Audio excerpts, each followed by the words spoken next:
அடுத்த ராசியான ரிஷபராசி ஆல்ரெடி அவங்களுக்கு வந்து நல்ல விஷயங்கள் தான் போயிட்டு இருக்குன்ற மாதிரி கேள்விப்பட்டோம். இந்த வருஷம் இன்னும் என்னென்ன பிளஸ் பாயிண்ட்ல அமைய போகுது?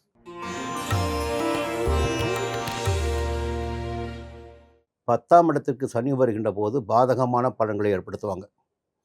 அப்போது நல்ல வேலையில் இருப்பாங்க, அந்த வேலையில் பிரச்சனை வரும். நீங்கள் ஐஏஎஸ் ஐபிஎஸ் லெவலில் கூட சொல்கிறாங்க. இல்லை ஒரு ஐடி ஃபீல்டில் வந்து பெரிய லெவலில் இருப்பாங்க, திடீர்னு வேலை இழக்க வேண்டிய சூழ்நிலை வரும். 10ஆம் இடத்துல சனி இருந்தால், இருந்த போது. இப்போது 11ஆம் இடத்துக்கு சனி வந்திருக்காரு. நீங்கள் உங்கள் கூட ஒரு ஐடி ஃபீல்டில் 1000 பேர் வேலை செய்கிறாங்க, உங்கள் கூட இருந்தவங்களே வந்து வேலை போகும், ஆனால் உங்கள் வேலை போகாது.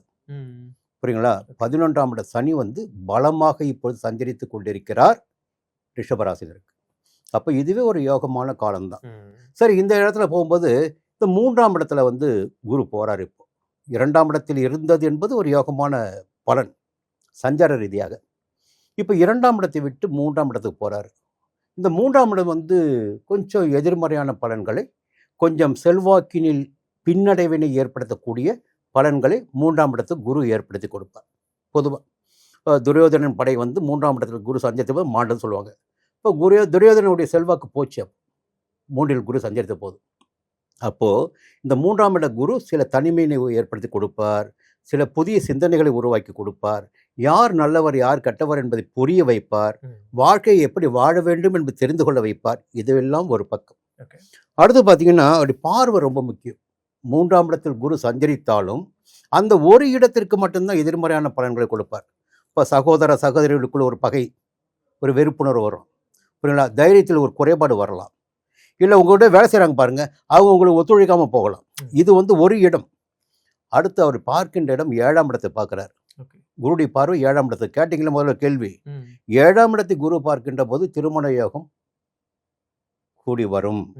திருமணமே நடக்கலையா, இப்போ 7ஆம் இடத்தை குரு பார்த்துட்டாரா, அந்த நேரத்தில் நீங்களே உங்களையும் அறியாமல் திருமண வயதில் இருப்பவர்கள், திருமணம் தள்ளி கொண்டு போனவர்கள், புதிய வரன் வந்து சேரக்கூடிய, இல்லை புதிய வரனை பார்த்திடக்கூடிய, கை நினைத்திடக்கூடிய, மணமாலை சொல்லிக்கொள்ளக்கூடிய நிலையெல்லாம் இந்த நேரத்தில் ரிஷபராசினருக்கு இருக்குது. ஒரு பக்கம். இன்னொரு அதிர்ஷ்ட வாய்ப்பு பார்த்தீங்கன்னா 9ஆம் இடத்தையும் குரு பார்க்குறார். முதல்ல சொந்த வீடு அமைஞ்சிடும். எப்படிங்க? சொந்த வீடு அமைஞ்சிடும். 2வது செல்வாக்கு, சமூகத்தில் ஒரு தனித்த செல்வாக்கு, பெரியோருடைய ஆசீர்வாதம், பெரியோர் உதவி கிடைக்கும். 11ஆம் இடத்தையும் குரு பார்க்குறார். 11 சனி இருக்கார், 11 குரு பார்க்குறாரு.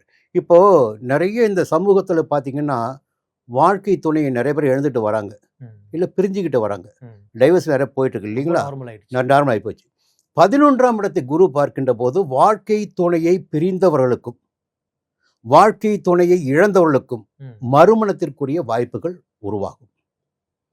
புரியுங்களா? 11ஆம் இடம் பெரிய மனிதனுடைய ஆதரவு கிடைக்கும், பொருளாதார நிலை உயரும். எப்படி பார்த்தாலும் 3ஆம் இடத்து குரு இந்த 3 ஸ்தானங்களை பார்க்கின்ற போது திருமண யோகம், மறுமண யோகம், சொந்த வீடு, வாசல், செல்வாக்கு எல்லாவற்றையும் கொடுத்திடப் போகிறார். ரிஷபராசி என்று சொல்லுகின்ற போது மகாலட்சுமியை வணங்கி வழிபட்டு வருவது பொதுவான நன்மை உண்டாக்கும். இருந்தாலும் நீங்கள் யாரை வணங்க வேண்டும் என்றால் அது பொதுவான பலன். குருவை வணங்கி வழிபட்டு வாருங்கள்.